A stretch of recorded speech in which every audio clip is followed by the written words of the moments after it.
Hello my people and welcome back to another Fallout New Vegas weapon showcase. We're bringing it back today. We're going to be looking at the Figaro, the unique version of the straight razor. Which is of course named after the very famous Italian opera, The Barber of Seville, where the barber shares the same name as the weapon.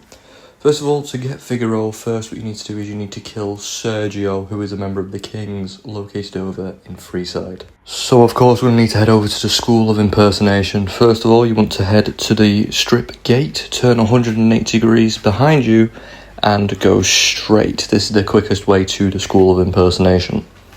Simply keep going straight down the main road, and then on the right, you can't miss it, you will find the King's School of Impersonation. Figaro, Figaro, Figaro, Figaro, Figaro, Figaro, Figaro, Figaro.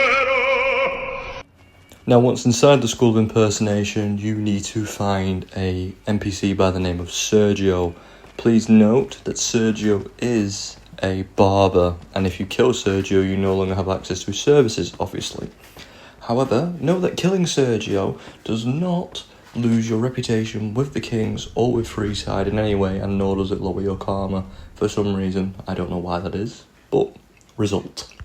Now as always, I do like to look at the stats compared with the base version of the weapon as well. So the base version of the Figaro is of course the straight razor. Now the stats of the straight razor are: you need a melee skill of 0 and a strength stat of 1. That is to get the most out of the weapon, which is very basic stats. The damage is 5, the DPS is 18.5, the crit is 10, and the critical hit multiplier is ×2. And of course, like with all weapons in Fallout New Vegas, that is whilst being over a certain threshold of repair.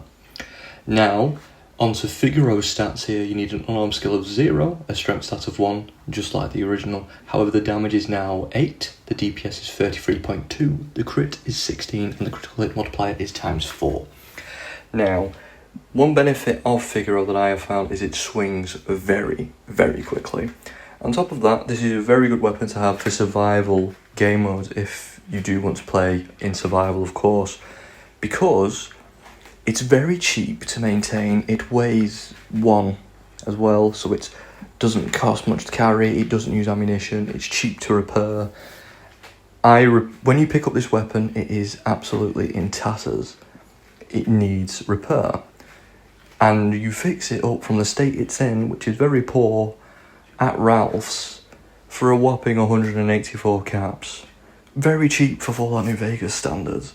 And with that 184 caps, you now go all the way up to full condition. Now, you could, obviously, if you have the jury rigging perk, you could fix the Figaro, with simple knives. Any knife you find will do if you have the jury rigging perk, but this isn't something I could see you using later into the game. As you can see, it makes quick work of these fiends here that I'm using on, but as you saw earlier with the Mr. Cutsies, less damage was done, but that is due to them having higher damage resistance. But yeah, all in all guys, I'd say if you're playing on hardcore, I might say this weapon could be of use to you. If you're playing on normal, not really. If you're doing a melee weapons build, there are better options. However, if you're a collector, there you go. That's how you get the Figaro. As always guys, take care of yourselves, and I'll see you in a bit.